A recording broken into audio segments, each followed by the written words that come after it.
तीन बहनों की लालची भाभी। करिश्मा, रेशमा और मनीषा तीन बहनें हैं। उनका एक भाई भी है, मयंक। मयंक अपनी बहनों को बहुत प्यार करता है, लेकिन मयंक की पत्नी सविता इस मामले में मयंक से बिल्कुल ही अलग है। वो अपनी ननदों का जितना बुरा कर सकती है उतना बुरा करती ही रहती है और अपनी ननदों पर हुक्म भी चलाती है। करिश्मा, करिश्मा, तुमने अभी तक नाश्ता नहीं बनाया? तुम्हारे भैया को ऑफिस जाने में देर हो रही है। हाँ भाभी, बस अभी बनाती हूँ। करिश्मा, तुम ये ढीलापन छोड़ दो। कल को पराये घर जाना है। वहाँ अगर तुम इस तरह से काम करोगी तो लोग क्या कहेंगे कि माँ ने और भाभी ने कुछ सिखाया नहीं। और तुम्हारी दोनों बहनें कहाँ है? रेशमा मार्केट गई है और मनीषा सो रही है। क्या? सुबह के 8 बज रहे हैं और ये महारानी अभी भी सो रही है? ये कहते हुए सविता अपनी सास दुर्गा देवी के पास जाती है। माँ जी, देख रही हो अपनी बेटियों के तौर तरीके? क्या हुआ बहू, सुबह सुबह क्या कर दिया मेरी बेटियों ने? अरे एक तो अभी अभी उठकर किचन में गई है, दूसरी सुबह सुबह बाहर चली गई और तीसरी अभी तक सो रही है। क्या करूं मैं इन तीनों का, मैं तो परेशान हो गई हूँ। जा जाकर उठा उसे और रेशमा से मैं बात करती हूँ। सविता सीधा मनीषा के कमरे में जाती है और उससे कहती है, महारानी जल्दी उठो, सूरज सर पर आ गया है। भाभी थोड़ी देर और सोने दो ना, मैं रात को लेट सोई थी। वो क्या ना यूनिट टेस्ट चल रहे हैं। शराफत से उठती है या नहीं, या फिर पानी की भरी बाल्टी डालूं तेरे ऊपर? नहीं भाभी, मुझे बिस्तर में नहीं लाना, उठती हूँ मैं। मनीषा जल्दी से उठकर बाथरूम में चली जाती है। सभी आराम से बैठकर नाश्ता कर रहे होते कि तभी रेशमा बाजार से हाथ में सामान लिए आ जाती है। रेशमा को देखते ही सविता उस पर बरस पड़ती है। लो, आ गई महारानी। ऐसा भी क्या सामान लाना था जो सुबह आंख मलते ही बाजार की तरफ रवाना हो गई?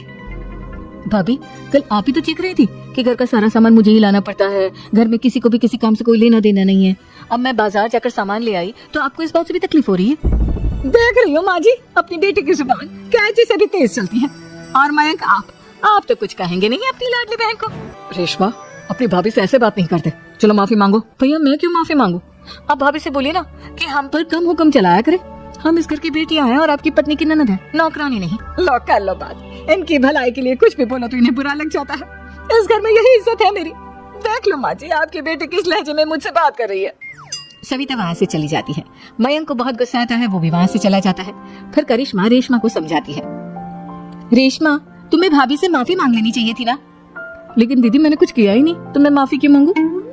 हाँ करिश्मा दीदी, रेशमा दीदी जैसे ही घर में आई भाभी ही उन पर चिल्ला रही थी। हाँ, मैं मानती हूँ कि गलती भाभी की थी। मैं तो इसलिए बोल रही हूँ कि भाभी ने माँ को तो पूरी तरह अपने वश में कर लिया है। वो हमारी बात सुनती ही नहीं। मयंक भैया हमारे लिए हमेशा खड़े रहते हैं, इसलिए उनकी बात का मान तो तुम्हें रखना चाहिए था ना। कोई फायदा नहीं दीदी, कुछ दिनों की बात और है, भाभी उन्हें भी हमारे खिलाफ भड़का देंगे। फिर वो भी माँ की तरह हमारी किसी बात का विश्वास नहीं करेंगे। इसी तरह सविता अपनी तीनों ननदों को किसी न किसी बात पर परेशान करती रहती थी। एक दिन मयंक अपनी तीनों बहनों के लिए गिफ्ट लाया।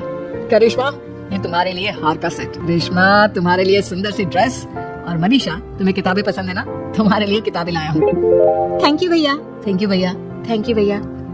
करिश्मा, तुम्हारा नेकलेस कितना सुंदर है। ये भैया कहाँ से ले आए होंगे?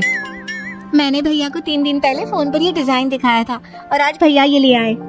सविता तो अपनी ननदों के गिफ्ट्स देखकर जल गई और करिश्मा का नेकलेस तो उसे भी बहुत पसंद आया था। अपनी बहनों के लिए कितना अच्छा नेकलेस लेकर आए हैं। मुझे कभी कोई गिफ्ट नहीं दिया। मैं आज ही ये हार चुरा लूंगी। रात में सविता करिश्मा का हार चुरा लेती है और इसी तरह उसे अपनी ननदों की जो भी चीज अच्छी लगती वो उसे मांगती नहीं, बल्कि रात के अंधेरे में चुरा लेती। इसी तरह दिन बीतते गए और सविता ने मयंक के दिल में भी उसकी बहनों के लिए नफरत पैदा कर दी। एक दिन मयंक ने करिश्मा और रेशमा के लिए रिश्ता देखा और ये बात उसने घर में सबको बताई। माँ, करिश्मा और रेशमा के लिए बहुत अच्छा रिश्ता आया है। वो लोग कल इन्हें देखने आ रहे हैं। आप और सविता मिलकर सारी तैयारी कर लेना। ये सुनकर करिश्मा और रेशमा खुश हो जाती हैं। लेकिन सविता सोचती है, अगर इन दोनों बहनों की शादी हो गई तो घर और बाहर का काम कौन करेगा? मनीषा तो एक नंबर की कामचोर है, उससे तो किसी बात की उम्मीद लगाना ही बेकार है। मुझे इस शादी को रोकना होगा। अगले दिन सभी लड़के वालों के स्वागत की तैयारी करने में लगे होते हैं। तभी मयंक अपनी बहनों से आकर कहता है, तैयार हो गई तुम दोनों? देखो, दोनों लड़के बहुत अच्छे हैं, मैं कोई कसर नहीं छोड़ना चाहता, इसलिए तुम उनके सामने अच्छे से बिहेव करना और अपनी भाभी से लड़ने मत लग जाना। करिश्मा, तुम वो नेकलेस पहन लो ना जो मैं तुम्हारे लिए लाया था। भैया, मैं बहुत देर से वो नेकलेस ढूंढ रही हूँ लेकिन मुझे मिल ही नहीं रहा। क्या? तुमने नेकलेस खो दिया? तुम्हें पता भी है वो कितना महंगा था। तुम कोई काम ढंग से नहीं कर सकती। मयंक गुस्से में वहाँ से चला जाता है। थोड़ी देर बाद लड़के वाले भी आ जाते हैं। वो दोनों बहनों को पसंद कर लेते हैं और रिश्ता पक्का हो जाता है। लेकिन सविता के दिमाग में तो कुछ और ही खिचड़ी पक रही थी। वो पंडित जी के पास करिश्मा की कुंडली लेकर जाती है और उन्हें पैसे देकर करिश्मा की कुंडली बदलवा देती है। जब लड़के वालों के पास करिश्मा की कुंडली जाती है तो वो दुर्गा को फोन करते हैं। बहन जी, हमने करिश्मा की कुंडली अपने पंडित जी को दिखाई थी। आपकी बेटी की कुंडली नहीं बल्कि दोषों का पिटारा है। देखिए, मैं और मेरे पति इन सब बातों में बहुत विश्वास करते हैं, इसलिए हम आपकी बेटी से अपने बेटे की शादी नहीं करा सकते। इस तरह करिश्मा का रिश्ता टूट जाता है और सभी घर वालों को बहुत दुख होता है। अब कविता सोचती है, चलो करिश्मा का तो रिश्ता टूट गया, अब रेशमा का भी रिश्ता तोड़ना है। क्या करूं क्या करूं? अब सविता आवाज बदलकर किसी अननोन नंबर से रेशमा के होने वाले ससुराल में फोन करती है। हेलो, मैं कौन हूँ कौन नहीं ये आपके लिए जानना जरूरी नहीं, बस इतना सुन लो कि रेशमा का 2 साल से किसी के साथ अफेयर चल रहा है। बस रेशमा का रिश्ता तोड़वाने के लिए सविता का इतना कहना काफी था। अब रेशमा का भी रिश्ता टूट गया। मयंक और दुर्गा देवी ने रेशमा को खूब खरी खोटी सुनाई और उससे बार बार उस लड़के के बारे में पूछने लगे। आप दोनों मुझे क्यों परेशान कर रहे हो? अरे कोई लड़का होगा मेरी लाइफ में तो मैं बताऊंगी ना, जब कोई है ही नहीं तो कहाँ से लाऊं मैं कोई लड़का? तो तेरे होने वाले ससुराल वालों को फोन किसने किया था? माँ, मैं नहीं जानती किसने फोन किया था, मैं सच कह रही हूँ। मैं तो पहले ही कह रही थी इसकी लगाम खींच कर रखो, लेकिन मेरी सुनता ही कौन है। आप चुप रहिए भाभी, ये सब आपका ही किया धरा है। अब तीनों बहनों को विश्वास हो जाता है कि ये सब उनकी भाभी ही कर रही है। तीनों बहनें अपनी भाभी को सबक सिखाने के लिए एक वकील कर लेती है और घर में हिस्सा मांग।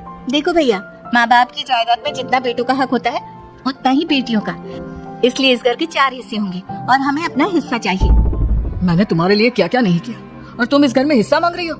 भैया, आप और माँ हम बहनों की कोई बात नहीं सुनते हो और भाभी हमारी शादी नहीं होने देगी क्योंकि उन्हें लगता है कि आप हमारी शादी में ज्यादा पैसा लगाओगे और उन्हें हम जैसी फ्री की नौकरानी कहाँ मिलेगी। तो हम भाभी के साथ तो रह नहीं सकते, हम बहनों को अपना हिस्सा चाहिए। अरे तुम्हें शर्म आनी चाहिए अपनी भाभी पर ऐसा इल्जाम लगाते हुए। वो तुम्हारे बारे में कितना सोचती है। हाँ माँ, भाभी हमारे बारे में बहुत सोचती है, दिन रात बस यही सोचती रहती है कि किस तरह से अपनी तीनों ननदों को परेशान करूं और कभी मुझे पढ़ने भी नहीं देती। दोनों बहनों का रिश्ता भी तो इन्होंने ही तोड़वाया है और रात में हमारे कमरे में आकर हमारी चीजें भी चुराती हैं। इसी तरह सविता की तीनों ननदें अपनी बात पर अड़ी रही। अब कोर्ट में तारीख भी शुरू हो गई। जब सविता को लगा कि उसकी तीनों ननद इतनी आसानी से नहीं मानने वाली, तो उसने अपने पति और सास को सारी सच्चाई बता दी और अपनी तीनों ननद से माफी मांगी। मयंक और दुर्गा को भी अपनी गलती का एहसास हो गया। अब सविता खुद करिश्मा और रेशमा के लिए अच्छा रिश्ता ढूंढती है और उनकी शादी करवाती है।